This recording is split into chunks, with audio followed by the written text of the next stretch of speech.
I think the Bills are going to take the first overall spot.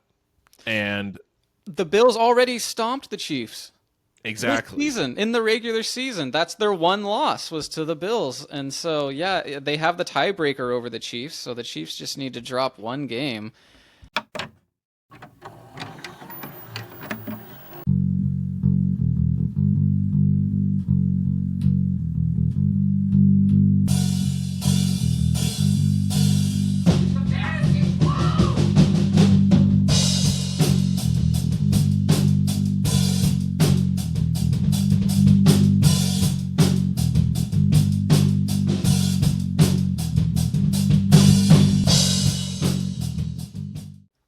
Hey, welcome into the Fantasy Flow podcast. We are your host. I'm Austin. That's Andy. Andy, we are recording on December 3rd. We just came off of a really nice, long Thanksgiving weekend. Uh, what'd you do for Thanksgiving? Tell me all about it. Yeah, normal stuff here. Had some family over from out of town. Ate some good food, watched some football, hung out with nieces. Yeah, it was a grand all time. What about you? That's awesome. Yeah, no, we weren't hosting, which is good because there's so much cleaning before and after that comes with that. It's kind of nice, but I did have to drive down to Portland, um, and I was worried whenever you're not hosting, you're never really sure how much football you're gonna catch. But Mm. there was football on the whole time. Not a lot of protests from the non-football crowd. It was good. It was good. There was a nice, tasteful amount of football, I feel like. Um, and then yeah, the rest of the weekend there was lots of festivities going on. But man, lots of breakdown from Thanksgiving. I kind of want to hit you with a couple rapid fire Thanksgiving questions.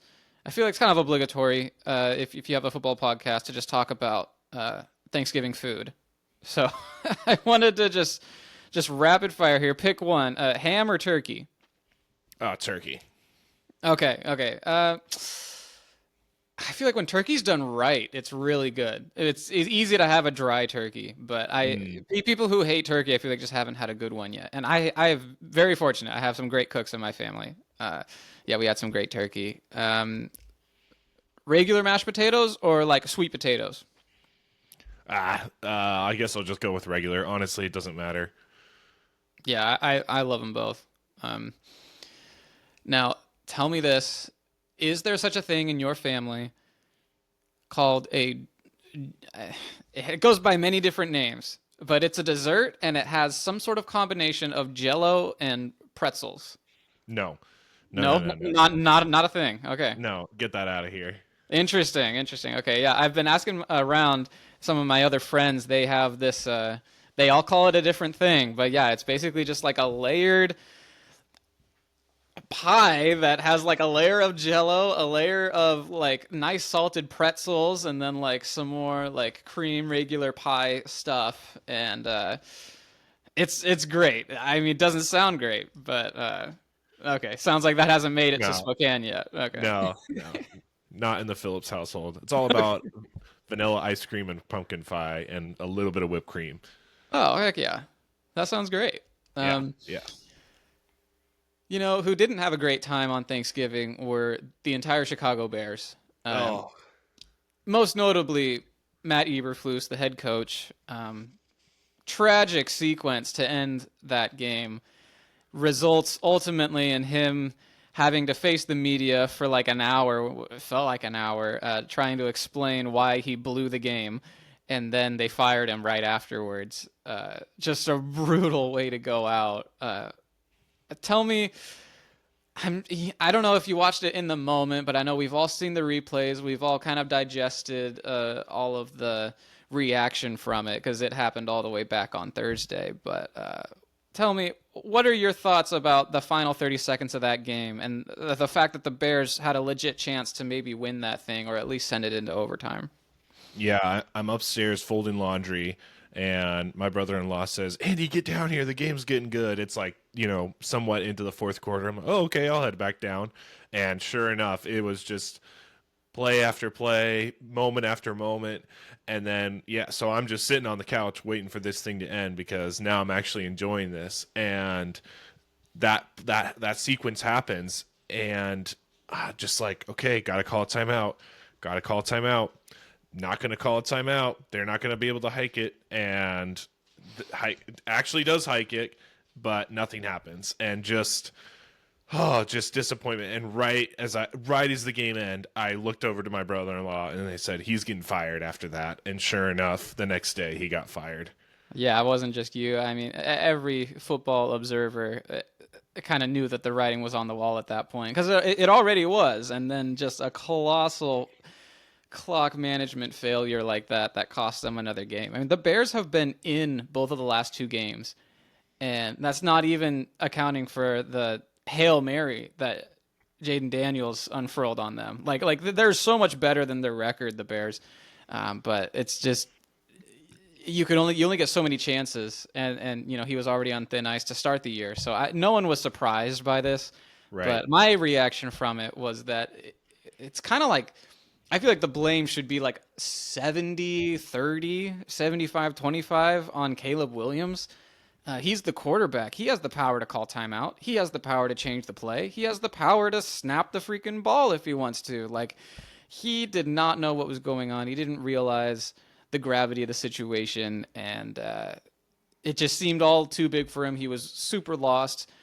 Snapped the ball way too late when you don't have enough time to run another play. And what does he do? He throws an absolute moon ball, making sure that every second ticks off that clock. He throws a moon ball into double coverage when all you needed was like 5 or 10 yards to attempt a game tying field goal. I just don't understand it at all. The ball just thuds on the ground, and it's like, oh, well, Yeah. that's Complete. exactly how you don't do that. Exactly. Yeah. Completely misses the receiver. And you can see, if you watch the replay, you can see Eberflus and the entire coaching staff yelling at Caleb from the sideline to hike the ball. Hike the ball. Hike the ball.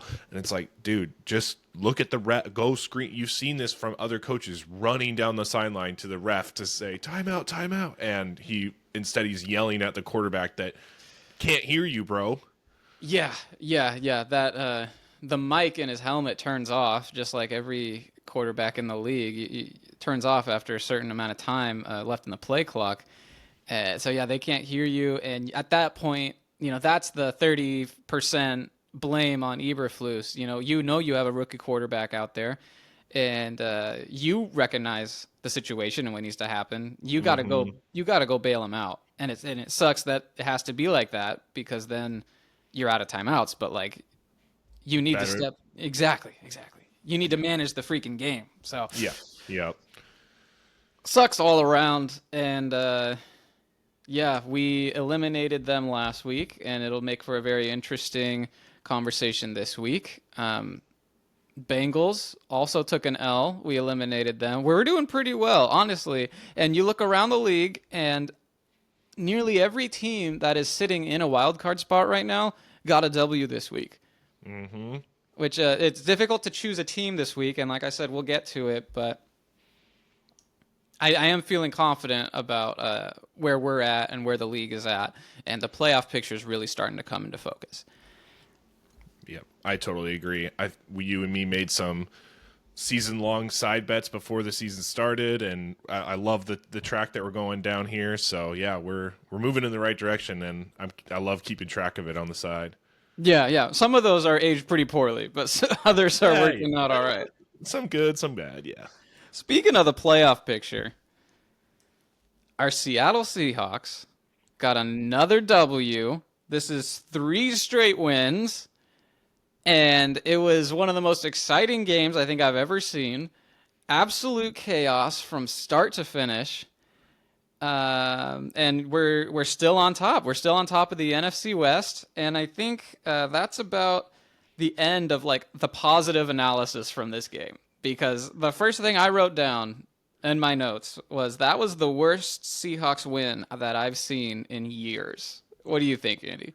Oh yeah, I can't think of a worst one off the top of the head. So yes, I'm gonna have to agree with you. That was terrible.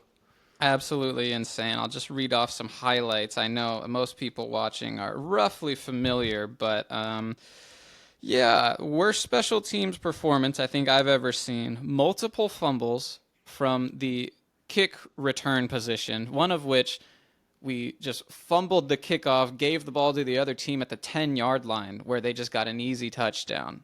Aaron Rodgers and the Jets just, here's 7 points. Go ahead and kick it off to us again. And then our punter got injured. And so that complicated the entire game. It was like the Seahawks in the second half didn't even know if they could punt, whether or not they should punt. They're like, I don't even know if we can punt. It was absolute insanity. And after the game, our kick returner, Laviska Shenault, he was released by the team. It was that bad. So, Yeah. Yeah. um, and then I think the Seahawks missed an extra point too. So it was just up and down. The special teams was terrible. And Steve Belichick, son of Bill Belichick, is the Seahawks special teams coordinator, and he's got to be sweating. Yeah. Yeah, that was just such a bad display. We also gave up like either a kickoff return for a touchdown as Yes. well. Yes. Yeah. Thank you. Yeah, Yeah. yeah. It was just not good. I'm honestly surprised we didn't cut Laviscus and Chenault and D Williams. D Williams, I think that's his third or fourth fumble on kickoff returns this year. Why is this guy still back there? Um, I just I texted you in the group. I said I'm switching to red zone. I'm not watching this game anymore. And and then sure enough, right as I switch it, guess who comes tumbling down the other side of the field? Leonard Williams with the big touchdown return for an interception. Oh boy, let's go. That was insane. 300-pound man intercepting the ball and then running 92 yards the other way for 6 points. Just some crazy storylines in this game too. Leonard Williams being drafted by the Jets, Geno Smith being drafted by the Jets. There were some very fun moments in this game. Don't get me wrong. Yeah, Seahawks will win. I think it was 26-21. But yeah, I talked about how bad the special teams was. Let's talk about the offense. And this is now 5 straight games in which the Seahawks offense hasn't scored more than 20 points in a game. Oh boy. Over a month of failing to score more than 20 points as an offense. That is yikes. I mean, the Seahawks have had back-to-back games with a pick 6. That certainly helps.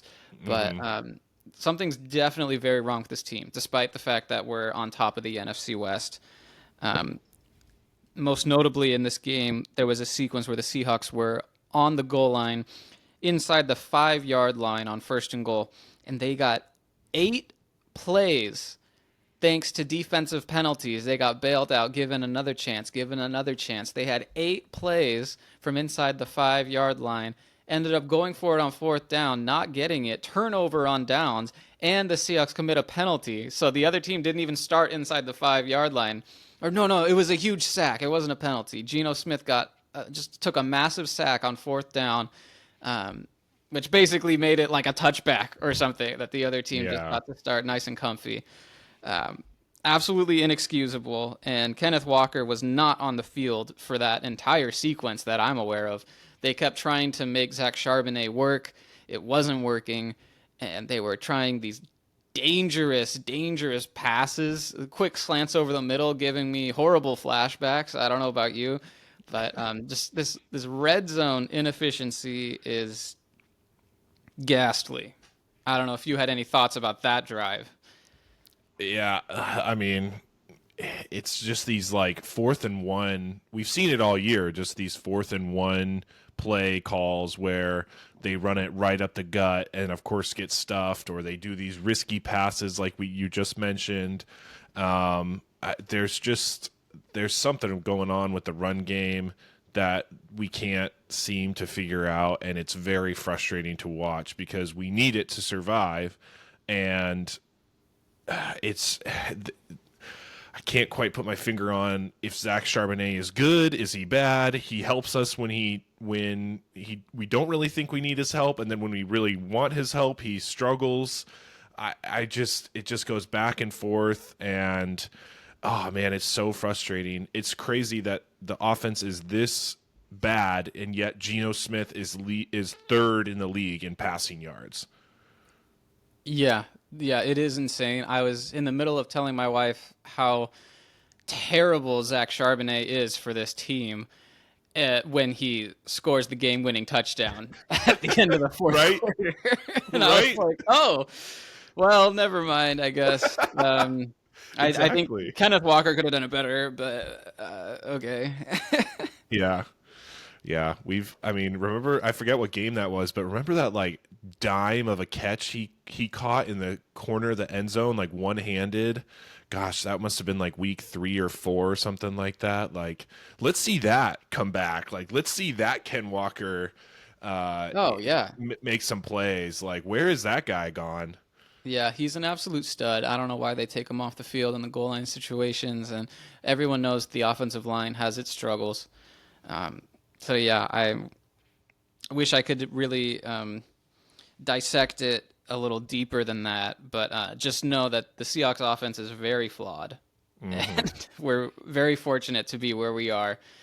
Shout out to the defense, who's been absolutely killing it lately. Shout out to the defense. All right, this is not a Seahawks podcast. We are an NFL podcast, a fantasy football podcast. Andy, tell me something that just really stood out to you in the NFC. Yeah, I'm gonna go with my beloved Atlanta Falcons. Like what a disappointment that was. This is their third loss in a row. They were at home, coming off of bye against the Chargers. Kirk throws 4 interceptions. I think one of them was in the red zone, or in the goal on the goal line, whatever it was. Their last 3 outings, they score 17 against the Saints, 6 against the Broncos, and 13 against the Chargers. I mean, we talk crap about Kyle Pitts, 0 for 2. Darnell Mooney doesn't catch a pass till like the third quarter. Where's Bijan? I mean, it's just like, what is going on with this team? Kirk does not look mobile. He looks worse. Do I say worse than Aaron Rodgers? Whoa. Um, Today you did, but yeah. What was I don't know what's going on with the Falcons, and I think, unfortunately, I think they're still going to win the division because they have the 2 games over Tampa Bay. They beat Tampa Bay twice, and Tampa Bay and them they're tied right now at 6-6, but they both kind of have a similar schedule down the stretch. Atlanta's going to win this division, but they don't deserve it. Atlanta does not deserve to be in the playoffs. yeah, let's take a deeper look at that remaining schedule for the Falcons. It looks like they have a tough matchup this coming Sunday against the Minnesota Vikings. They have to go to Minnesota, play the Vikings. That looks like a really tough one. After that, not too difficult. Raiders, Giants. They got the Commanders in there, but then they finish against the Panthers. Yeah, I think the Bucks are gonna have to like run the table here if they want to Yeah, make it into the playoffs. right. I And agree. it could happen, but I Yeah, don't know. that Tampa Bay plays Chargers, Cowboys, Panthers, Saints, Raiders. Excuse me. So again, like I said, pretty similar schedule. Looks like there's at Yeah. least one loss in there for both teams. I could easily see both teams um, going, 4-1, 3-2 down the stretch, and I'm just, no matter who comes out of this division, they're going to get one and done. I'm sure we've already said this before, but it's just so disappointing to see such a talent again. Yet another year of a talented Atlanta Falcons team on paper struggling to do anything because of their quarterback. Yeah, and their defense finally showed up this week. I was really looking forward to that, and we actually saw it. I think they had 5 sacks against Justin Herbert. This was a very evenly matched opponent for them, and we picked this game on the podcast last week. You picked the Chargers, I picked the Falcons, and it just felt like, man, it was the Falcons' game to lose the whole time. Felt like they were just playing so good on the other side of the ball, and it just interception after interception after interception. And now Kirk Cousins leads the league in interceptions after that performance. Do you have a guess as to who is second in interceptions this season? Oh wow, that's a good. I want to say Jameis. He doesn't have enough starts, I don't think. Okay. But He's it's throwing a lot of interceptions even in his limited starts. it's actually Geno Smith. Oh, of course, duh. Won a game, of course. We know this. Yeah, well, almost literally won a game for Yeah. Geno. Uh, but yeah, that's just crazy. Those two quarterbacks. Ugh. But man, you texted me about the Falcons. I think it was a couple weeks ago, and you said, "Does this team ever start Michael Penix Jr. this season?" And I said, "Well, only if they're losing games, and only if it's Kirk Cousins' fault." And you Mm. replied to me, you said, "Do you think it's Kirk Cousins' fault that they're losing games?" And I didn't really know what to say to that, because it just wasn't that clear. It seemed like the defense wasn't really holding up their end of the bargain. But after this last game, I mean, that was clearly Kirk Cousins' fault. Yes. So do you Yes. have any thoughts on what the team should do, what you think they will do when in regards to Kirk Cousins, or are they just going to ride this out? I think they're just going to ride it out. I mean, like I said, it, if Tampa had the lead or if Tampa and them had split earlier in the year, maybe they would go to Penix to try to get that edge. But I, unfortunately, again, I think they have this division locked up. So with Kirk Cousins, with a 4 interception game, I, I don't know. I don't see them going to Penix, but I wouldn't mind being pleasantly surprised by all that. Yeah, they have a really good opportunity in front of them to actually make the postseason. So it's they need to do whatever they feel gives them the best chance to win. I'm not saying that's Kirk Cousins. I'm not saying it's not Kirk Cousins. I'm just saying it would be insane if they actually let this slip away from them as a Yeah. team that hasn't been to the playoffs in a hot minute. So Yeah. Yeah. Because of quarterback play. Yeah. let's stay in the NFC, but let's switch to a different team, a team that's actually experiencing a ton of success. Um, we're going from one bird team to another bird team to another bird team. I want to talk about the Philadelphia Eagles. Oh, And baby. that was, on paper, supposed to be one of the best games of the year. It was Eagles, Ravens. Such a close matchup. We have like at least 3 MVP candidates going at it in this game. Uh, it didn't really live up to the billing, I'll be honest. What we saw was a lot of great defense. It was a lot of really smart defensive coordinators coming up with really interesting and unique ways to thwart what the other offense wanted to do. The young players from the Eagles that I talked about last week really stepped up. Cooper DeJean had a huge game. But yeah, ultimately, when it was that unstoppable force in Saquon Barkley and the immovable object of the Ravens' run defense, Saquon Barkley won that matchup. I don't have his stats in front of me, but he had something like 25 carries for over 100 yards and a touchdown. And I think he did most of his damage in the fourth quarter, which sounds like something Derrick Henry would do, right? Wear down the defense, Hmm. and then you have some breakaway runs in the fourth quarter. But that just wasn't the case.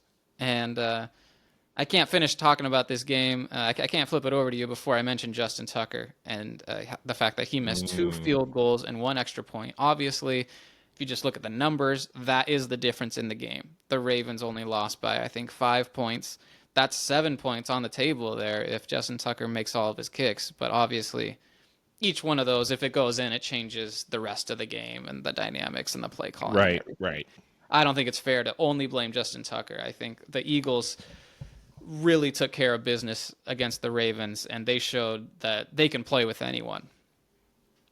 Yeah. I totally agree. I almost had a Eagles overreaction going into this episode, but I was like, man, we talked about the Eagles so much last week. Like, I don't know how much more we really need to talk about them, but it's hard not to. Like, this is such an exciting team. They haven't lost since after their bye.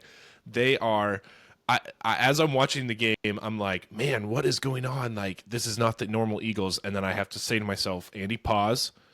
they're a second half team. They don't do anything in the first half. It's like playing a poker match. You're just watching, maybe splashing a couple chips, maybe playing a couple hands, but you're just observing your opponent the entire Mm, time. And then the second half is where you just exploit all their weaknesses. You take advantage of everything you learned in the first half because they're just two completely different teams once halftime starts, and that's when Saquon turns it on. That's when Jalen Hurts figures it out, runs for those first downs. That's when their defense really comes on strong, especially in the fourth quarter.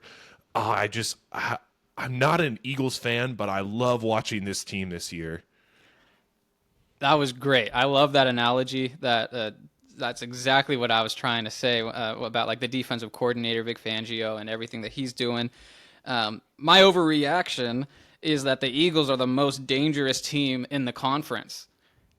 And I know everyone's mind's going to go to the Lions, but listen, the Lions, they lost Aiden Hutchinson. And every week that goes by, it seems like they have one or two more injuries on that defensive side of the ball. They're basically out of starting linebackers. They're signing guys, up from other guys' Hmm. practice squads, and it hasn't resulted in losses yet. But I would be more terrified to play the Eagles right now, the way things are going. I don't think this is an overreaction.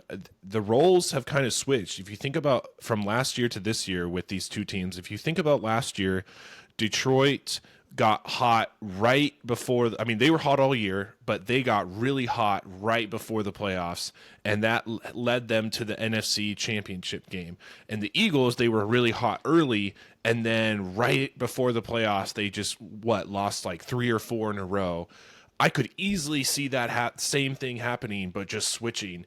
Eagles really take off right now, and Detroit Lions maybe lose a couple going into the playoffs. They still keep their first spot, but I am totally with you. Like I said, this is such a fun team to watch. So fun to see the coaches analyze and make changes at halftime and just keep on leaning on Saquon. As long as Saquon's out there, I don't see how you can disagree with what you said about Eagles being the most dangerous team in the conference. How about you take us over to the AFC? Sure, yeah. My AFC overreaction is going to talk about another really strong team, another really fun team to watch.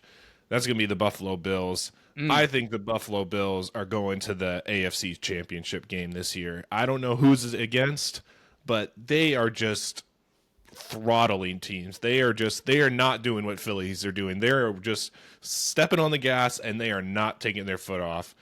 It is just go go go. They have three dynamic running backs, four if you count Josh Allen, really. And it doesn't matter who's receiving. It doesn't matter if it's snowing. It doesn't matter who else is out there as long as they have Josh Allen, as long as they have their defensive stars. This team is going to make a big run this year. I love that take. That's a great point about the running backs. They seem very insulated from injuries and such. They just it just doesn't matter who's carrying the ball or who's on the end of Josh Allen's passes. The offense just freaking works. Like they haven't had Dalton Kincaid for the last two games, and like no one Right. even notices. No one cares. It's just like they're just rolling over opponents, and that play was amazing. The play that everyone's talking about. They're on the goal line. He throws it to Amari Cooper. Amari Cooper looks like his forward progress is stopped. The refs are about to blow their whistles, and here comes Josh Allen running around the end. He said, "Hey, give it to me, give it to me!" And then Amari Cooper just flips it to him, and Josh Allen gets the corner, gets the touchdown. And yeah, how the fantasy points shook out there. Amari Cooper kind of got banged, and I Mhm. lost my matchup because of it. But Oh no. I've been honking about that matchup a little too much. I don't think anyone in that league wants to hear another word about it. But yeah, some really tough breaks for me in fantasy football. I don't know if you can say the same. You seem like you're doing pretty well just about everywhere. Yeah, yeah, I think this is back-to-back weeks of 7-3. So, different leagues, different losses, but if I can get 6 or 7 wins every week out of my 10 leagues, like I'm not complaining. Hey, you're in two guillotine leagues and you're in the final five in both of them. So that's pretty Let's impressive. go. Let's go. Back to the gridiron. We're in the AFC. You talked about how the Bills are probably going to wind up in the AFC Championship game, and I want to talk about the other team that's in their way, the team that they might have to beat in that game. I want to talk about the Chiefs. My overreaction from the weekend, and just to remind the audience, the Chiefs, they played the Raiders on Black Friday, and that was one of my gutsier, if I may say, Fantasy Flow 4-pack picks was that the Raiders would cover that spread. They definitely covered the spread, just like every Chiefs opponent this year. Don't fact check that. My overreaction is that the 11-1 Chiefs are a good, not great team. Oh, I know. do It's I crazy call? to think. I just think that they're so lucky and that they can't keep Mm, getting away with this. Um, and really, I just want to leave you mhm, with this stat. I didn't do a ton of deep dive into this. You know, people, they've already made up their minds about Mahomes and about Andy Reid, and nothing else matters. And this team is destined for greatness, or that it's rigged. You know, like I feel like people have just mhm. already made up their minds. But they are 11-1, and I just want to read a list of teams that they've beaten this year with a winning record. It's the Ravens in week 1. We all remember that game, very close. The Chargers, the Broncos, where they blocked that kick as time Mhm. expired. That's it. Yep. Yep. Wow. Yeah, and those two of those three teams are in their division. So and they get to play those two teams again. One of them being the Chargers this coming weekend. That's right. Yeah. Honestly, kind of combining both of our takes here, I think the Chiefs are going to lose to the Steelers on Christmas. And I think they're going to lose to either the Chargers or the Broncos. That would mean they would have three losses. I think the Bills are going to take the first overall spot. And The Bills already stomped the Chiefs this exactly. season in the regular season. That's their one loss was to the Bills. And so, yeah, they have the tiebreaker over the Chiefs. So the Chiefs just need to drop one game. Um, So yeah, I, I think we're very much on the same page here, and I don't yeah. hear a lot of the rest of the national media talking about it in that context. You know, they might not have the Chiefs at number one in their power rankings or whatever, but Mm, I feel like a lot of people just kind of assume that the Chiefs are inevitable. But I'm over here trying to make the case that they're barely beating bad teams. And I think they're going to get exposed. I think it's going to happen. I don't think they're inevitable. yeah. I agree. Especially when it comes down to the one and done. Like these are all they barely squeaked by the Panthers 2 weeks ago. They barely squeaked by the Raiders. The Raiders, the two I win know. Raiders. I know. So when it's one and done, I think you're right. I think that's when they could easily get exposed. So this game with the Falcons and the Chargers, I've caught myself saying it a lot on the podcast. Oh, well, I like this team because they're coming off a bye. Andy, you did some research looking at this season and what it means when a team is coming off a bye, how that impacts their next game. Can you Hmm. share with us some of that research you did? Yeah, yeah. So like you just said, I went through every team that's had a bye so far and looked at their next matchup and if they won or if they lost. Earlier on, the week fives and week sixes, there was mostly wins, and but these last couple weeks, only one team from the week 11 bye group and the week 12 group, by week 12 group, got one win out of each group, and that was the Buffalo Bills last week, and then week 12 Tampa Bay got a win after their week 11 bye. So as it sits right now, the entire league is 11 and 15 when a team is coming off of their bye week. I 11 and 15? 11 wins, 15 losses so far. Wow. So they have a losing record when coming off a bye week. Yes, yes, and I agree with you. I'm on the same boat. Usually, I just have that notion of a team coming off a bye.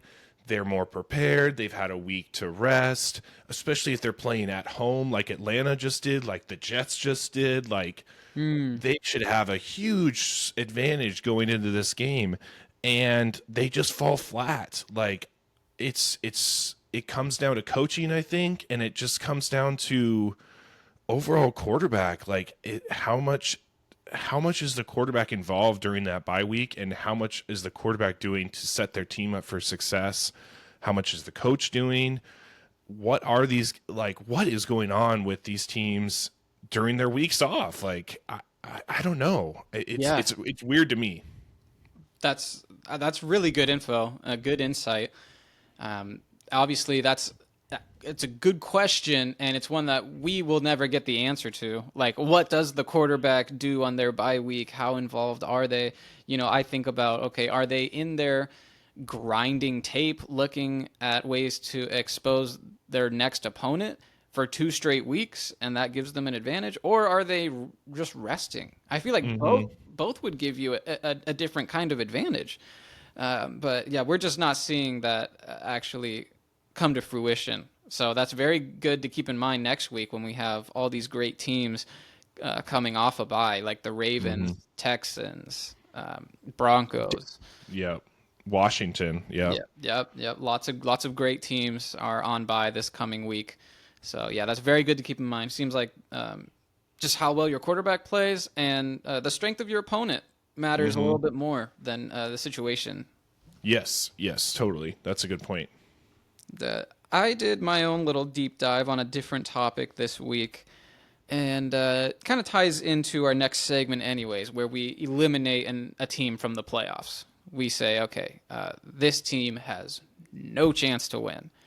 We've done that for 12 teams so far. We'll throw that up on the screen for our YouTube audience. You can see the logos of all the teams we've already eliminated.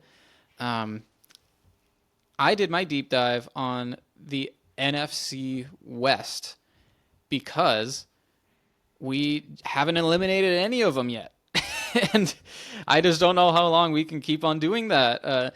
The NFC, the 3 wildcard spots are being taken up right now by the 10-2 Minnesota Vikings, the 9-3 Green Bay Packers, and the 8-5 Washington Commanders, all of whom won this last week.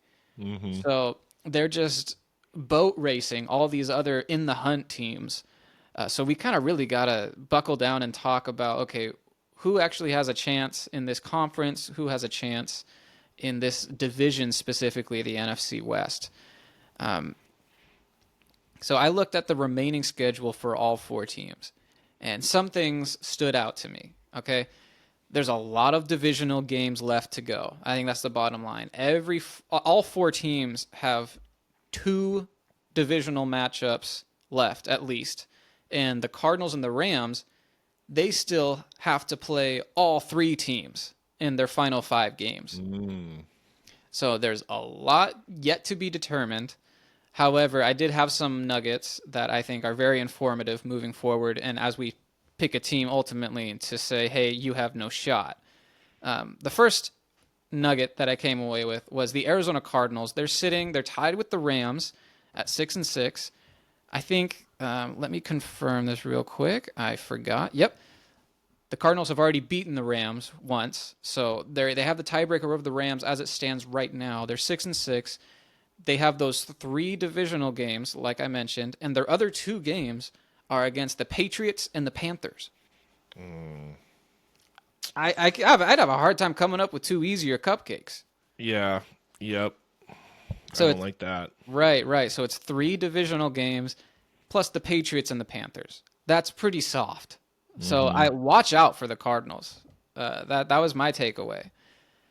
And then my other takeaway, looking at these 49ers, they're currently sitting in 4th place. So it's Seahawks 7-5, those 2 6-6 teams, and then the 49ers are 5-7, having lost 3 straight. They have lots of issues, lots of injury issues. We probably should have brought it up at the top of the show, but it just feels like old news at this point. Christian McCaffrey's injured. Jordan Mason's also injured, and they're not coming back, right, Andy?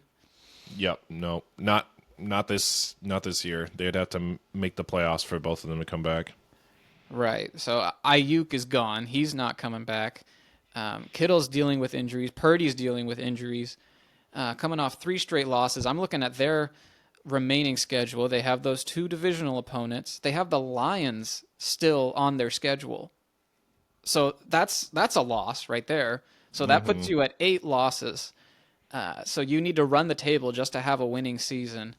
They play the Chicago Bears this week. Also left on their schedule is the Miami Dolphins. They need to go to Miami. So that's super tough. I maybe you can tell by my tone and the way I'm setting this up. I don't think the 49ers really have a shot anymore. I think they're pretty cooked. Yeah, yeah. I kind of saw the writing on the wall when looking at their schedule. I knew they were gonna lose to the Bills, no matter who was out there at quarterback. Um, yeah, this is crazy to come off of a Super Bowl year and then to not make the playoffs the next year. I know people talk about it all the time, how hard it is to get back to even the playoffs after a Super Bowl. Um, but I just don't think it's their year. I mean, Yeah, Trent Williams is out because of personal stuff. Charvarius Ward out because of personal things. I saw a notion that Fred Warner's been like going off of a fractured something in his leg this whole year. that's right. That's Like right. Yeah, Fred Warner's been playing through an injury. like what is this team doing at this point? They're probably doing what I'm doing. They're probably just throwing their hands up like what are we supposed to do? I mean, how are we supposed to go out there when all these guys that we paid are not out there to help Yeah, us? So, yeah. The yeah, wheels are I'm really totally with falling you. off. And Yeah, I'm totally with you. to put the nail in the coffin, talk about these divisional games, how close this division is. When you look at the tiebreakers, the 49ers, they've played the Seahawks twice already. We split those games. Hmm. They played the Cardinals once, the Rams once. The 49ers lost both of those games. So they do not have the tiebreaker over anyone in the division. That's rough. Yeah, I think that's too much to overcome at this point. This is crazy that we're saying this, but San Francisco, you are not making the playoffs. They're out. You gone. Other teams we probably should have talked about a little bit. I don't know. Just throwing it out there. The Miami Dolphins at 5-7. But I Mm-hmm. think we both want to just kind of keep them around. They have such a light schedule. Hmm. They're a good team. It was honestly crazy to think that they had a shot going into Lambeau in the snow and beating the Packers. Yeah. I don't know. I don't know any team in the league who, maybe the Bills, right? Like that could have done that. Yeah.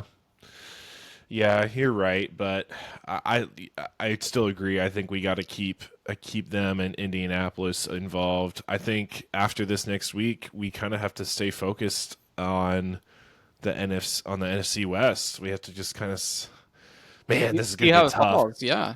This is gonna get really tough. I was looking ahead and being like, wow, these next 2 weeks are gonna be really tough to pick as somebody to eliminate. We're gonna be getting down to the wire here. It definitely will, because I mean the Colts don't even play, and if the Dolphins can lose to the Jets, that would make our jobs way easier. Right, right, exactly. But So we'll see. anyways, yeah. All right. Speaking of eliminating, let's give an update to our listener guillotine league. Um, we lost a good one this week. We lost our boy Chris, aka Papa Bear, Hmm. eliminated. He finished in 6th place out of 18. I mean, everyone getting eliminated now should pat themselves on the back because it's a very tough league, very unpredictable. One fluke and you're gone. Um, but man, it just looks like where he went wrong, and he lost by quite a bit. This wasn't exactly a Hmm. nail biter, and he started 3 Kansas City Chiefs in his lineup Mm. in that Black Friday game where the offense hardly did anything. So that's tough to overcome. Yeah, yeah. I was looking at his lineup. He has Dobbins on his bench still for some reason. Um, DeAndre Swift, like he didn't play these guys, but like why do you even have him on your bench? In my mind, and like you said, I mean, you said it best. Playing Pacheco on his first game back, three Kansas City guys. He just didn't have enough firepower, and I just seen this now. He threw in Will Disley into his second Yeah. flex and got 0 points out of him. And if you're getting 0 points at this stage of the game, you definitely deserve to be out. So I'm Yeah, sorry, Chris, but that was well deserved on that one. that's pretty wild. Starting Will Disley, and I love me some Will Disley. Big Montana. I love the guy, but in a 6-team league, there's no Yeah, way Will Disley's finding his way into my starting lineup. no, no, no. I totally agree. So, yeah, I called him before we started the recording, and I said, "Congratulations, man! You made it past a lot of other people." And he said, "Oh man, I had so much fun. I want an invite back for next year. I want redemption." So, That's good to hear. Yeah, yeah. Moment of silence for Chris. The tribe has spoken.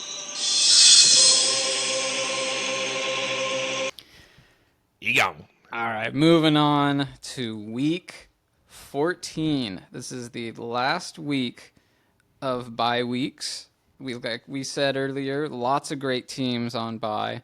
Um, of all these weeks, I feel like this week does not have a particularly good slate of games. Mm-mm. Yeah, I circled two, and they're nationally televised games, which is good. We have Packers Lions on Thursday Night Football. That's gonna be awesome. I mean, all these in the hunt teams, and Mm-hmm. especially the Vikings, are gonna be thrilled that one of those teams is gonna take an L. So Right.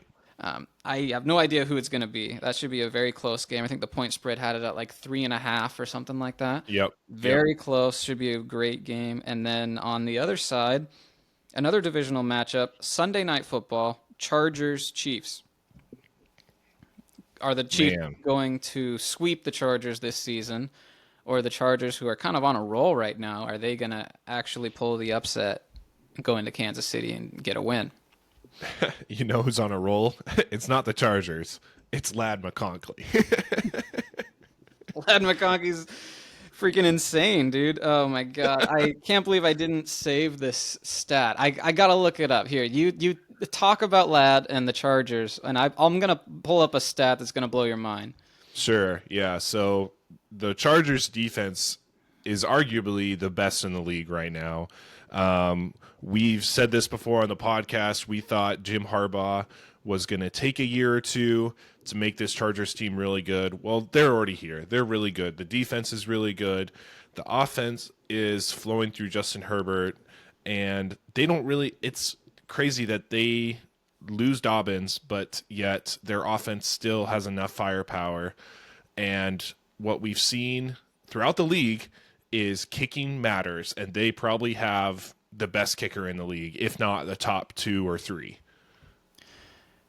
I love me some Cameron Dicker, and I think you're right that their defense. I don't know if I'd go out as far as to say they have the best defense in the league, but man, their defense has been doing work. So against the Falcons this last week, Justin Herbert threw for 147 passing yards. That's not a lot, okay? He was under a lot of duress. We talked about it. The Falcons got a lot of sacks. Mm-hmm. Lad McConkey got 117 out of the 147 passing yards. So the rest of the team got 30 passing yards. Lad McConkey got 117.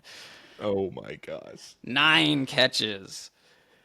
Like Oh literally, boy. I think more than half of Justin Herbert's targets went to Lad McConkey, and I was calling for this last week. Everyone who actually listened to the podcast episode last week, our actual diehard listeners, I know that they're so plugged into this. As soon as they saw that, they go, "Oh my God, Austin was right. They actually did. They actually made the offensive change that he was calling for." Yep. Yep. Sometimes you just got to put it out there to the world, and then the world will hear you back and take it all for you. Hell Yeah, yeah. yeah. Lad is that guy for this team.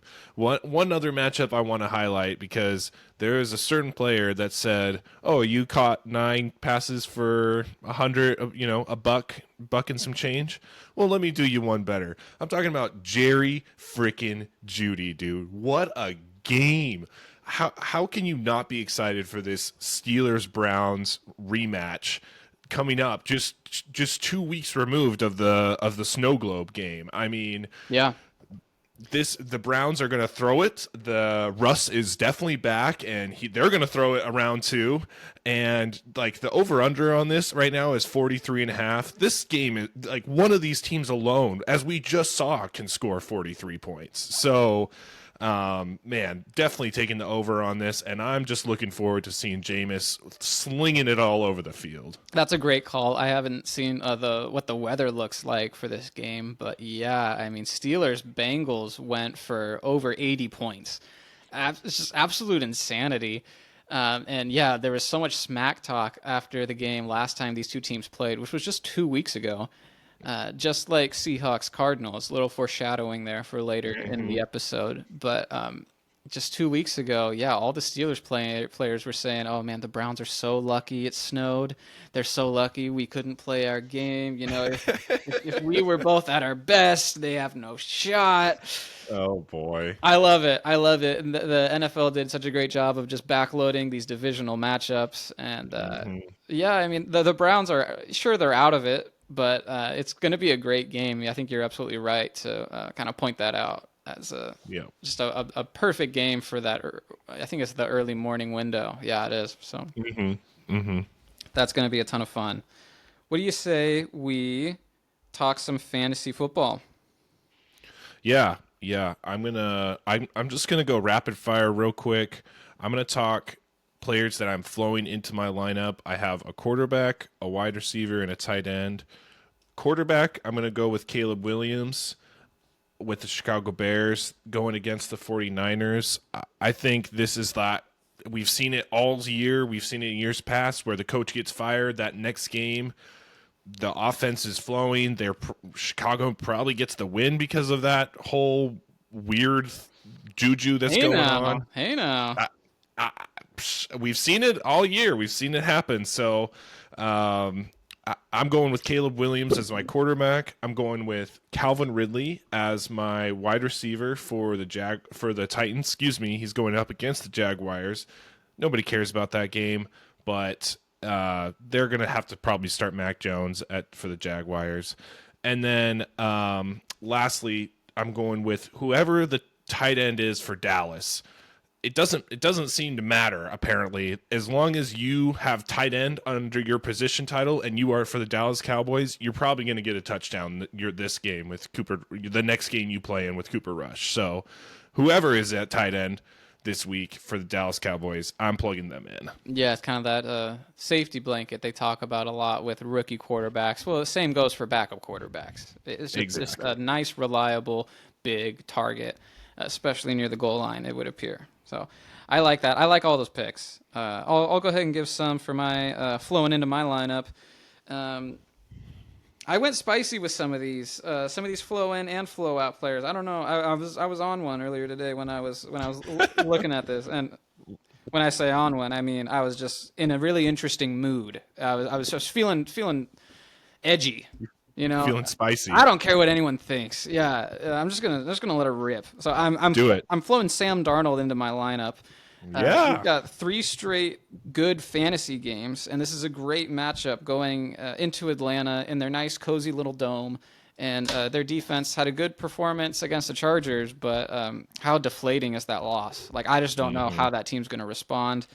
And yeah, he's got a ton of weapons, and they're all healthy. And let's wheels up for Sam Darnold. Running back. It's so obvious, and by the time this podcast comes out and you're listening to it, waivers have already ran, but I can't not say the name Isaac Guerendo. He is the new starting running back for the San Francisco 49ers, and he's going to be a workhorse. I mean, how often are workhorse running backs available on the waiver wire at this point in the season? Seems like it happens maybe once a season, right? It's always somebody, but this Right. year it's Isaac Guerrero. Both running backs ahead of him on the depth chart were put on IR this week. So uh, I think if you pick him up, just put him into your lineup because it's just that kind of a system, that kind of a scheme that just uses the running back so much. Isaac Guerrero. And for wide receiver, I'm flowing in Amari Cooper. Okay, I don't think he's had a good game in the last 2 years. I don't fact check that either, Wow. but that's what it feels like. He, Wow. yeah, it hasn't come together. We haven't seen it yet on his new team with Josh Allen and the Buffalo Bills. I thought we'd see it last week because they were coming off a bye, but it was in a snowstorm and the passing game was just not there. They were just running all over the place. So I think this week they go to LA, face the Rams. It's not a particularly scary defense. Probably going to be great weather in LA. And yeah, I think it's going to be a big breakout game for Amari Cooper. Yeah, we haven't seen. We haven't seen him hit over 5 targets since joining the Bills. Or I guess that very first game against Tennessee, he had 5 targets. Yeah, back when he Yeah, didn't know the playbook and they were exactly. telling him to go deep. Yeah. Yeah. Yeah. That's definitely your spiciest one. I'm all about the Sam Darnold.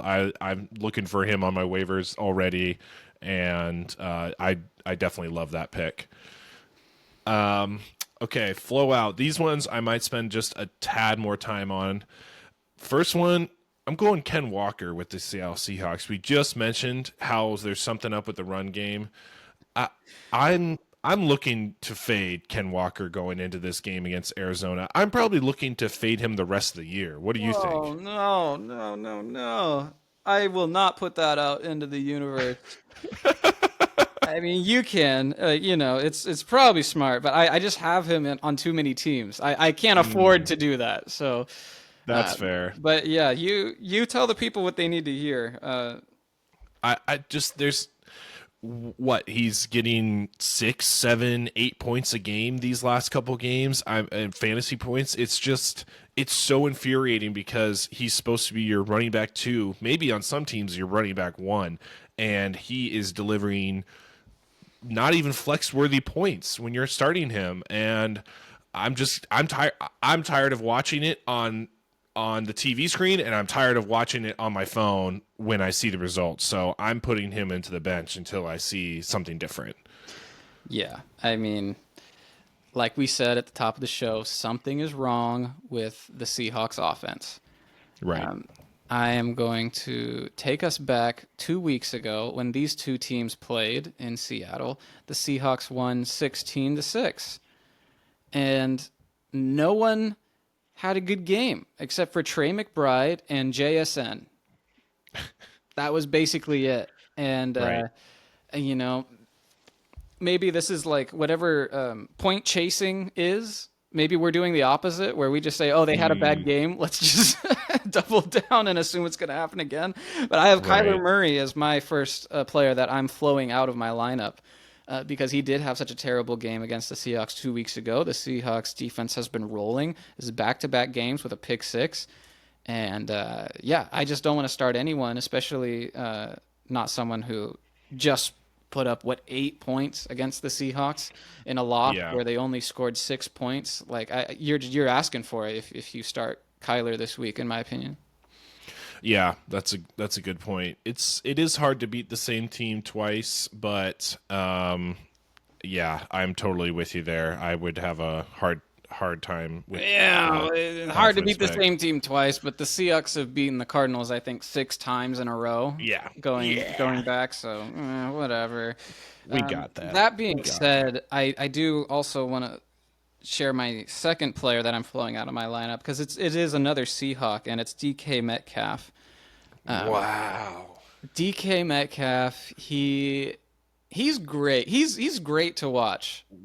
Unlike some other players, every time he gets the ball, every time he doesn't get the ball, like he's just a monster out there. I love the dude. I love that he's on my team, the team that I root for. But you can't start him this week, and it's because He's not the number one on this offense anymore. That's JSN. And this Cardinals defense is pretty good. And Metcalf's just a big play guy, and the big plays haven't been there. And to top it all off, he got hurt last week. They took him out of the game, and he was ultimately able to come back into the game, but it's a knee issue that really makes me nervous. I think he's probably going to end up playing through it, and that just sounds like a recipe for disaster for fantasy. Yeah. 2 weeks ago, he only had 5 targets, 4 catches for 59 yards. Every game, that was, except for week 1 against the Broncos, that was his second lowest target volume the entire year. So I could easily see that happen again.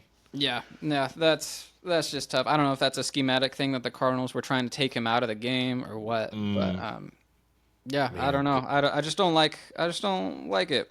Give me another player, Andy. My second player for flowing out of my lineup is going to be Matthew Stafford. He is going against the Buffalo Bills.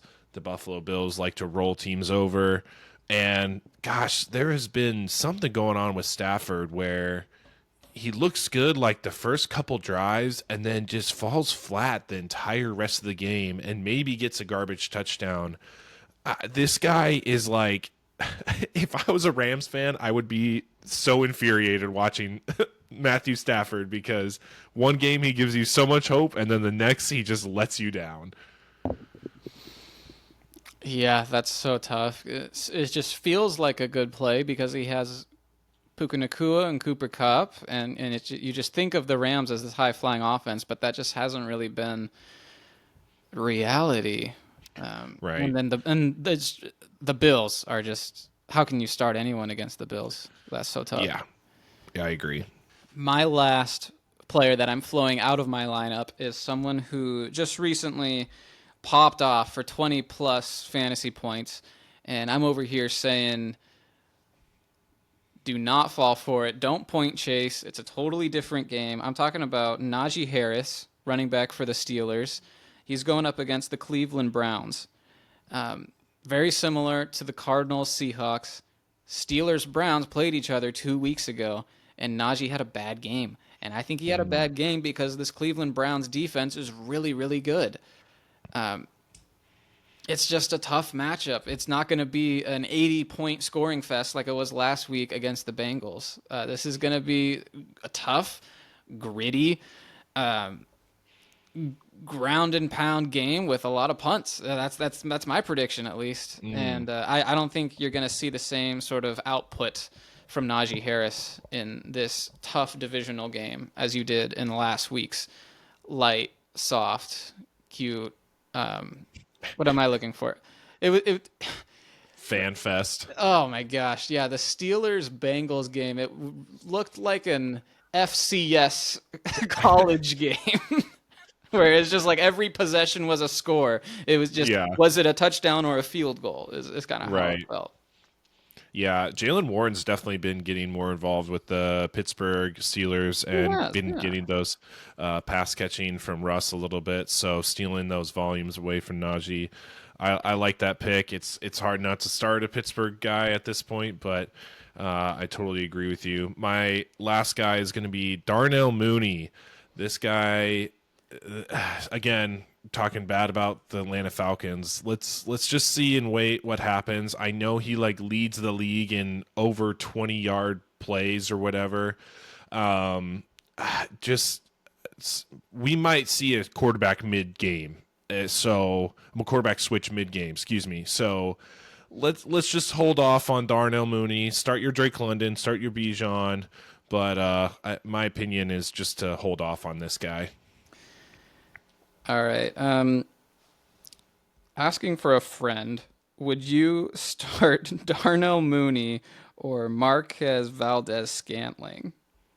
Oh, God. Who are the Saints going up against? They are going up against... the Giants. Oh, probably MVS. Dang. Okay. I'll tell my friend. We'll see. I mean, he is clearly the number, especially with Taysom Hill out for the year. Yes, definitely MVS. All right. I like it. Hey, just wanted to jump in here real quick to remind you all about our partnership with BETSTAMP. If you're ready to take your sports betting to the next level and you want to support our show, we highly recommend signing up for your next sportsbook through the show's Signup Expert link in the description. This will allow you to take advantage of many new user offers available. And don't forget to bet responsibly by tracking all of your bets and getting yourself the best odds through the BetStamp app. Back to the show! Moving on to our last segment, everyone's favorite segment when we win. It's the Fantasy Flow 4-pack of game picks against the spread. Last week, we had a great week. We went 3-1. The Seahawks took care of business. Raiders covered the spread like we talked about. Andy, remind us your just amazingly brilliant pick last week that won. Oh yeah, the Buffalo Bills, The of Bills, course. of course the Bills. Yeah. Yeah, yeah. I just missed Minnesota just barely. Man, they were about to lose that game. Like that was crazy for Minnesota to come back and win that game against the Cardinals last week. Yeah. It wasn't just you. A lot of people were on the Vikings to cover. Right. And that would have totally changed the division, the Seahawks division, and Oh, the for standings and the odds and everything if that went the And other way. yeah. And the NFC North. It would have made Green Bay and Minnesota a little bit more competitive. So, yeah. What's your first pick for this week, though? My first pick for this week, I'm double dipping. I went Seahawks last week. I'm going Seahawks this week. Last week, they were favorites by 2.5 points against the Jets. This week, they're 2.5-point underdogs going into Arizona.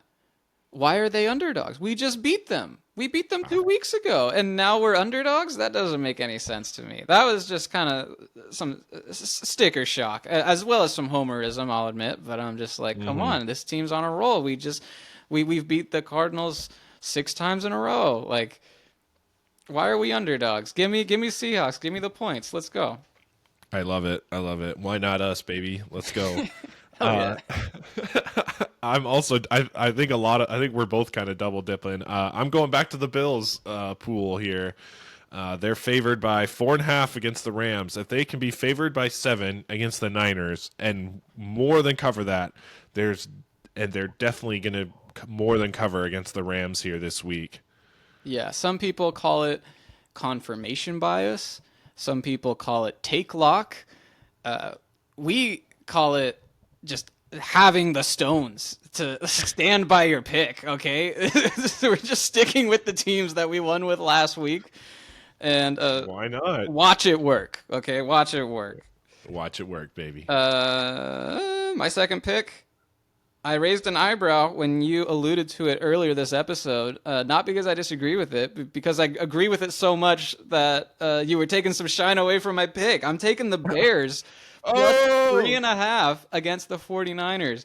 We talked about all the injuries the 49ers are dealing with, and the Bears, they keep every game close. They've nearly won like their last 3 games, and every time a team fires a coach, it seems to inject their team with this like renewed energy.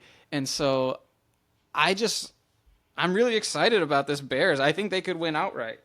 Seahawks, Bears, both slight underdogs going on the road. But I think they're the better teams. So I would take both of them money line for this exercise. I'll take the points just in case. And with the Bears, You're getting 3.5. So that's a full field goal you can lose by and still win your pick. So Yeah, I'm actually seeing ESPN say 4.5, so that's even better. Man, how happy are the Bears to go to a 62-degree weather stadium coming out of Chicago in the early December month, early part of December.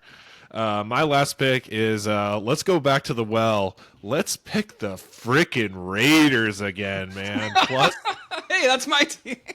+7. I'm jumping on, man. +7 against Tampa Bay. I don't know what's going on with Tampa Bay. There's no way that the Raiders should cover this game, but there's some weird energy on both sides of the football, and I'm sticking with the train. I'm staying on board. I'm not getting off. And go Raiders this week. Man, yeah. So it's exactly 7. Is that what you're looking at? I'm seeing 6.5 on ESPN, and I saw 7 somewhere else. So. Yeah, yeah. I would love if you could just buy like up to 7.5. I would feel much more comfortable with that. But yeah, no, I still like that pick because the Bucks. I didn't really want to talk about it. I'm glad it never came up, but I guess it's coming up now. How they just somehow miraculously sent that game to overtime, and then the Panthers just choked, gave it back to the Bucks. It was kind of like neither team wanted to win, even though the Right. Bucks desperately need to win. It was like, why are you entertaining this lowly divisional rival little brother team? They're about to end your season, and somehow the Bucks pulled it out. But that was a very uninspiring. Some people would call a last-second comeback to then go on and win in overtime inspiring. But I had Baker Mayfield on my fantasy team, so I was not inspired. Yeah. What a disappointment for fantasy. I know he got injured, and so he had to come out. But like I said, man, there's something going on with the Bucks, and it's weird because they could easily grab this division. But man, the Panthers are feisty, man. They are scrappy, and I love it. It's fun to watch.